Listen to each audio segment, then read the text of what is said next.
Welcome! I'm Johan and Lincoln. And I'm Lincoln Murphy, and this is Impact Weekly. We're here to help you make your customers successful.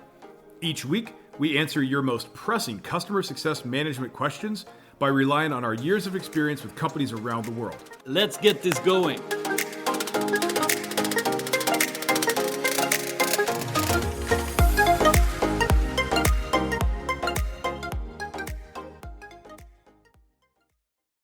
Hey, welcome back to Impact Weekly. So, another question to discuss in the world of customer success. Great to have you. Let's get into this week's topic. I think it's coming up a lot right now, and I think it's something a lot of companies are considering and discussing, and we know for sure that this comes up a lot in the customer success community. We are, at the moment, we're doing a head of customer success training, and we actually discussed this quite recently. So this is the question. My company has recently switched focus from growth to profit, and with that came a lot of questions on efficiency. There is now discussions on measuring ARR per employee, and how do I, as head of CS, head of customer success, how do I manage or navigate in this new environment? Yep. We're definitely seeing that a lot. We're seeing just a move towards efficiency metrics. Like you said, in our head of customer success training, just in the last 6 months, we've seen a movement away from maybe a North Star metric being net revenue retention to something like ARR per employee, or you see the rule of 40, or you see some other efficiency metric as being the primary focus. So it's interesting. The reasons for that are, I think there's different market conditions, uncertainty, a lot of uncertainty with funding. Right. Yeah. So companies don't know where their next round of funding is going to come from. So they need to operate more efficiently with the money that they have in the bank. So yeah, the pressure is on to be more efficient. And I think this is an interesting question with a very specific, the ARR per employee metric. Yeah, and I think, and of course, I don't know how common it is, but it's of course some type of metric. But if you, in a worst case scenario, you could say that like we reduce our headcount by 50% and our ARR went down with 45%. So we actually improved that metric. Should we celebrate? Absolutely. That is wins all around on that one. Yeah. No, so I think, especially from a customer success point of view, I think we need to be very careful with these type of metrics to see what kind of behavior this will drive. And so I think it's an important question to bring up. And I think actually I have a new t-shirt on today that says customer success is not a cost center, but a growth center. So I think that's like the key thing here, that when you start talking efficiency, your mind usually goes to costs and how can we reduce costs. And I think that's really a dangerous path to go down if you do that with your customer success team. Yeah. I mean, this is interesting because as we were talking about this before we started recording, we were just thinking about all of the different ways that we can make things more efficient in customer success. And we've had this realization that, wait a minute, that's been our focus all along. I think we're always trying to figure out how to do more with the limited resources we have. But the difference is, and to your point, we're doing it within the context of customer success being a growth mechanism, a growth driver, a growth center, rather than something that is just this cost center. So we look at customer success as something that's going to drive customer expansion, right? So they're going to stay longer. They're going to buy more from us while they stay longer. This is what we want. Yeah. Versus customer success being just this thing that sort of maintains the status quo or protects revenue. We hear that kind of thing. So I think right there, you have to look at like, how do you view customer success or the customer success management organization? How is it positioned internally? Yeah. I think that's a really important thing to not skip over in this discussion. No, so back to this metric ARR per employee, our view is of course that the way to improve that is absolutely on the ARR side. So look on how can, and we know this customer success can have huge impact on the ARR, both of course by minimizing customers leaving us, churning from us, and contracting from us. But also, as you say, like how can we expand and continue expanding with the customers? I think that's, of course, our view here. But maybe also, I think we should maybe mention this, that especially in these times, someone comes in, maybe there is the funding has been cut. There's a lot of pressure on the company to become profitable, and I think that's also, you can sense that from the question here, that maybe there's some pressure and they are looking for quick financial gains here. And I think that's also something that customer success, and I would say like general business, is it's working with customers is it's not an immediate quick fix type of thing. It's the long term here that makes the big difference. And I think that's also something we need to help this person asking the question to, inform or talk to their manager in the right way, maybe. Yes. No, but you bring up a good point. If I really wanted to increase ARR per employee, I could just have this amazing campaign where I go out and try to land any customer I can and just bring in as much revenue as I Mm. can, regardless of whether the customer is a good fit, regardless of whatever discounts I had to do to get them in the door. We can do things that have a short term impact. The other thing I could do is, the example you gave earlier, is I could lay off a bunch of people and now I have the same amount of revenue and I have fewer employees. The problem is, in both of those scenarios, at some point, sooner probably rather than later, you will end up with less revenue Mm. because you're bringing in bad fit customers that are going to churn out. You're bringing in bad fit customers that take up resources. So your CSMs are not going to be able to work with the customers that have success potential. Yeah. They're going to be spending their time with bad fit customers. They're probably going to burn out in the process. So some of them will leave. Now Yeah. we have even less headcount. That's great. And this whole negative cycle, by Yeah. doing these things that, to your point, are short sighted and will have potentially short term, quote unquote, positive impact, but long term, and I don't even think it's not even going to be that long term. Mm. The negative impact of those actions are going to come back to bite us. Yeah. And I think we can do something different. We can take a different approach and we can try to understand that if we're here to make our customers successful, and successful customers expand over time, even in uncertain times, there's going to still be a cohort, perhaps a sizable cohort of your customers that are ready, willing, and able to buy more. Mm. You need to be aware of that and you need to operationalize around that and plan for it. And also make sure that your customers are using what they already bought. So, to your point about contraction, so that's not happening Yeah. at Exactly. renewal. And so we need to be making sure that we're doing customer success, which is what we've been doing Exactly. all along. But I do think we need to be aware of some of the things that either are being done potentially to try to alleviate this, like we said, just bringing in all sorts of customers, or we could use this time to actually start to advocate for sales to maybe bring in customers that are only a good fit, that only have success potential. Yeah. This would be the time. We talk about it all the time. Can we go back to sales and say, hey, this is what a bad fit customer looks like. Could you not bring in any more of those? Mm. And a lot of times that's probably going to be met with some resistance because we're basically saying, don't do your job. Yeah. That's not what we're saying. We're just saying these customers are going to be a drag on growth. Yeah. They're not going to help us. They'll probably end up hurting us. If for no other reason, then they'll probably leave a bad review on their way out. Yeah. Right. Forget about the fact that we didn't pay back what it cost to acquire them Yeah. and all Oh that man. stuff. Oh. We want to avoid that anyway. But in a time like this where we're being guided towards being more efficient, I was going to say forced, but Yeah.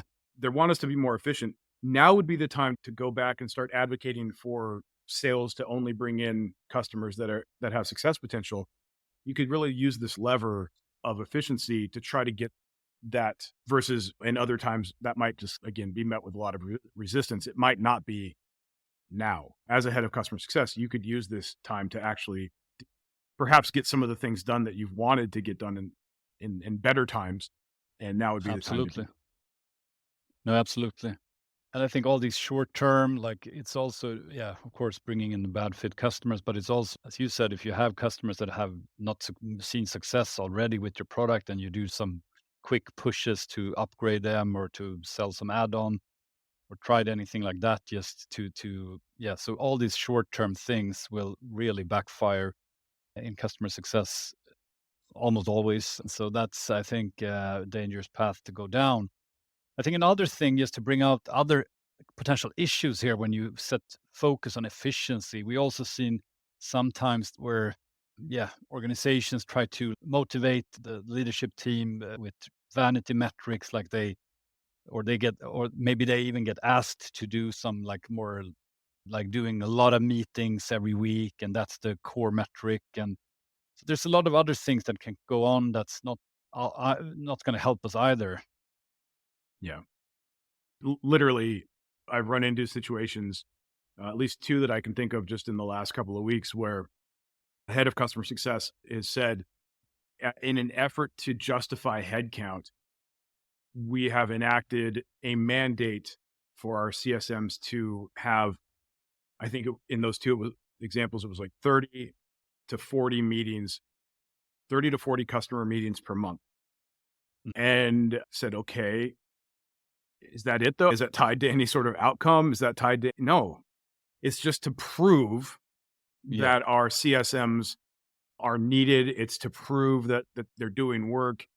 That's just not that's not an efficiency metric. That really proves nothing.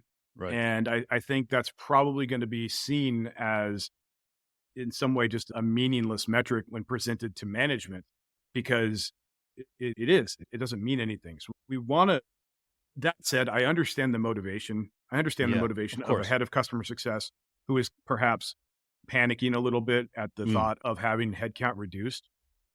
But that's why we need real capacity planning and a yeah. real understanding of our customers' appropriate experience and their different appropriate experiences that exist across the different life cycle stages, Mm, so that we can put together a capacity plan that says this is how many person hours are required to deliver the appropriate experience to our customer across their life cycle, and this is how many customers we're working with in the various life cycle stages currently, and this is how many CSMs we have, and maybe we have onboarding specialists and whatever, and like this is the head count we need right. simply to deliver the appropriate experience to our customers. Yeah. If you can't make that argument, if you can't bring that data, if you can't bring that really auditable report, so like something that they could look at and then dissect if they wanted to see how, so you could show your work. Mm, If you can't bring that, and you're just bringing what amount to vanity metrics or something that isn't real meaningful, it's just you're going to have a hard time getting them to say anything other than, yeah, we're going to go ahead and slash your head yeah. count. Oh man. If you can prove, if look, here's what we need in order to deliver the appropriate experience. If you take away those resources, we cannot deliver the appropriate experience to our customers, Right. which means we will see more churn. Yes.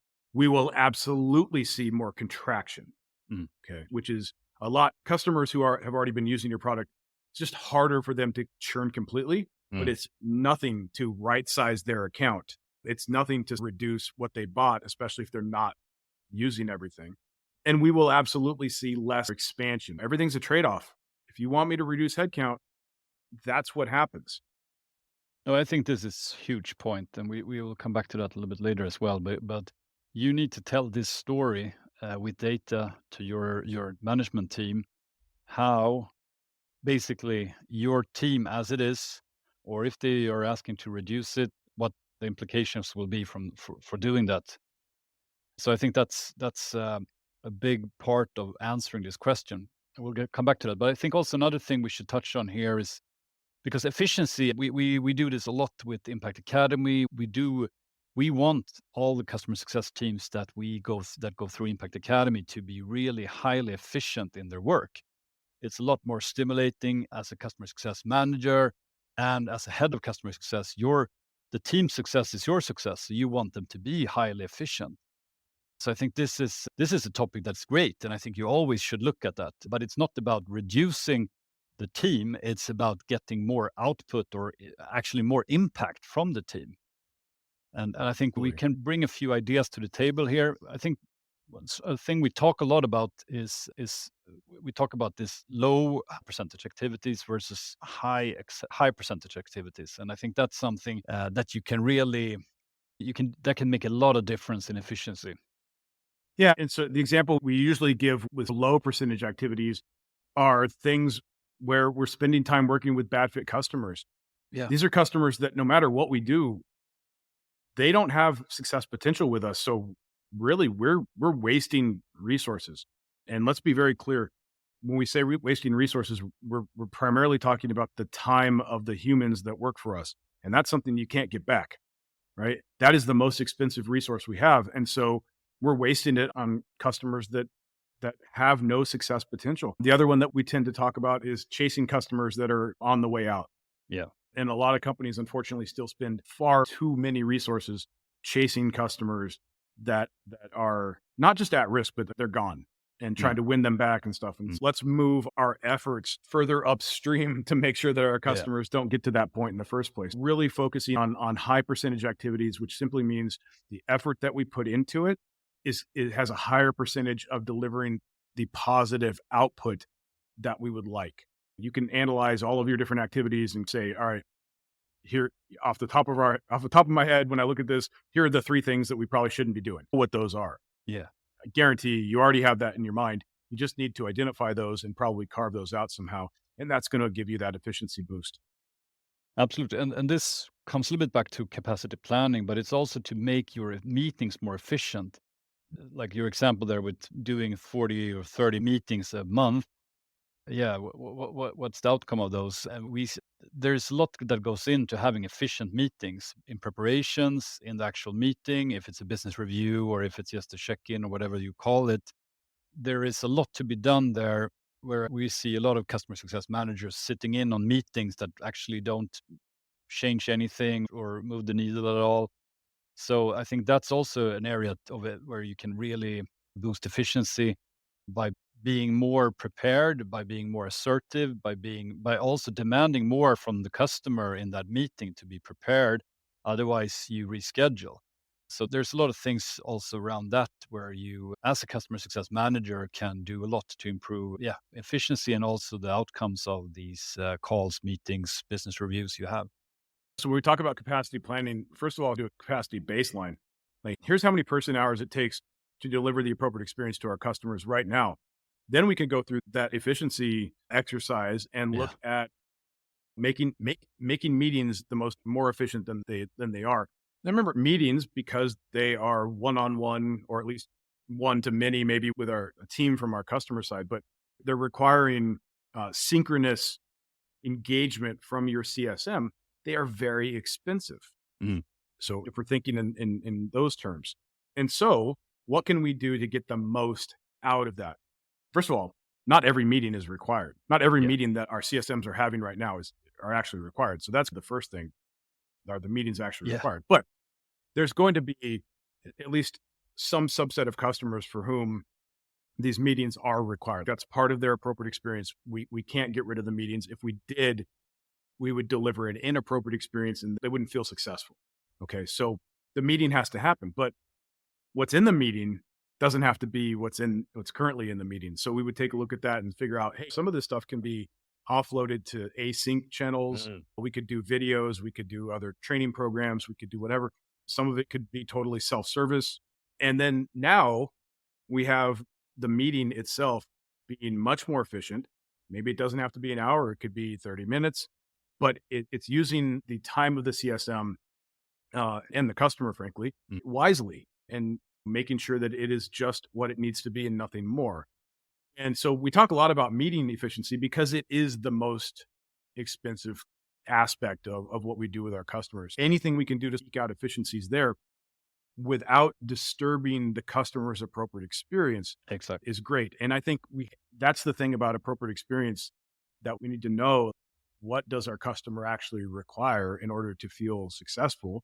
We have to understand what that is so that we can deliver that. And that's what we talk about in Impact Academy. We talk about appropriate experience based segmentation. So literally segmenting your customers not Mm, on what they pay us, mm, but on their shared appropriate experience, and then putting the right people in the right place, working with the correct segment that has an appropriate experience that sort of matches the CSM's experience. If we have a group of customers that share an appropriate experience that is it's more synchronous, it's maybe more consultative, then we would take our CSMs that thrive in that type of environment, and we would put them with those customers. And then we have customers that share an appropriate experience that's very much like self-service, some asynchronous and inbound, just waiting for the customer to come to us if they need us. We put our CSMs that thrive in that environment with those customers. And Yeah. now we're delivering the customer's appropriate experience, and we're able to do that at scale. And just to tie that into what we're talking about here, if I have a customer that pays me a lot, what we might say, it's an enterprise customer that pays us a whole lot, but that customer has the experience and they have the expertise internally, they don't really need us. Right now, chances are you have at least one dedicated CSM to that customer, spending a lot of time on that customer, trying to have as many meetings as possible because they pay us a lot, because they fit into some ARR segmentation model. That's the more they pay us, the more they get. But if we look at appropriate experience, that customer and maybe several others that pay us a lot would have an appropriate experience that looks very much like what we currently think of as low touch or tech touch. Yeah. So we could take that customer that pays us a lot, give them their appropriate experience, and turn them into an incredibly profitable customer, an incredibly efficient customer, because we're not trying to over deliver to them. Yeah. AX-based segmentation allows you to simply deliver the customer's appropriate experience, not Exactly. over deliver. A lot of our inefficiency comes from just trying to over deliver, when if we would simply deliver, we would be in a much better place. Yeah. Start deliver. Start That's deliver. all you There have we to go. do. That's Yeah. it. No, but and we on our onboarding program, I think this is also very relevant because there is a lot of inefficiency in the onboarding where we also there can do a lot to have customized the onboarding based on AX as well, the appropriate experience, because there's going to be several different expected experiences out there. And if we standardize that too much, it's going to be quite heavy, clumsy process that doesn't really fit anyone. There's also not only on you start with the customer, but I think you can also look at it for all your processes to have that type of segmentation in mind. Like I said, we talk about appropriate experience-based segmentation all the time. That has always been a way to have a more efficient operation. It's just now we're seeing more pressure to be efficient. And Yeah. now's the time even more. Like if you've Exactly. wanted to do AX-based segmentation, but it's been met with resistance, now might be the time to re-examine that and bring it up, because it's going to help you have a much more efficient operation. Before we wrap up, one more thing on efficiency. Back to the question here. Maybe this person was promised a few more people to the team. Now things are focused on profit, no more recruitment, no more new people coming in. So we need to be really careful on the people we have and what they spend their time on. And I also see sometimes that the teams, the resources in customer success is not used for customer success. It's sometimes like a dumping ground where the other teams, they add things to the customer success team to do. It can be helping sales out. It can be writing product guides. It can be acting as support. It's easy to move things into this team because they're great usually and they know a lot of things and they're very close to the customers and they're usually super people. But we need to be careful here. And I think this is also where a way to find efficiency. I mean, as head of customer success, your job is to create an environment where your CSMs are going to thrive. And by allowing other departments to just keep pushing stuff onto the team, you are not fulfilling that part of your role. So as head of customer success, you need to advocate for your team. And so we need to go to the other departments that are pushing these things on us, or maybe even to somebody that's above everybody else to say, look, our CSMs are currently doing these 3 things that have nothing to do with what we should actually be doing. So we're at a little bit of an impasse here. Something's got to give. Either we stop doing those things, or I'm going to need more headcount, or at least to maintain the headcount that I have. And you're wanting to take away some of our headcount. So something's got to give. You need to be able to advocate for your organization, for your team, really for your customers too, because all of this is going to impact their success, which, by the Yes. way, will impact our company. Mm. So you need to be able to make that argument. Capacity planning is a really big deal there. You can include in your capacity planning to do a baseline right now. Like, here are things that are outside the scope of what we believe CS should be doing. And here's the person hours that are being spent on that. So now you have data to go back to those teams, or to your CRO or CCO or CEO or whoever is over everything, to say, look, here's the reality on the ground right now. What do we want to do with this? If we start taking cuts from here, this is going to be fine. It's not going to affect our customer outcomes. If we keep those things and we make cuts over here, though, that's going to impact our ability to deliver an appropriate experience, and that's going to be a problem. That's huge. You're right. That CS as a dumping ground for a lot of things that are outside the scope of what they should be doing is a very real it issue. all adds up, right? So I think there's Absolutely. there's 15 minutes per person per day, per week. It adds up. And this is all, speaking about efficiency, I think here you have also a lot to gain. But let's wrap it up. So what are our three main takeaways from this episode? So I'll start off. So number one here, avoid this efficiency trap. That's customer success is a cost center. It's not, it's a growth center. So I think that's the number one thing here.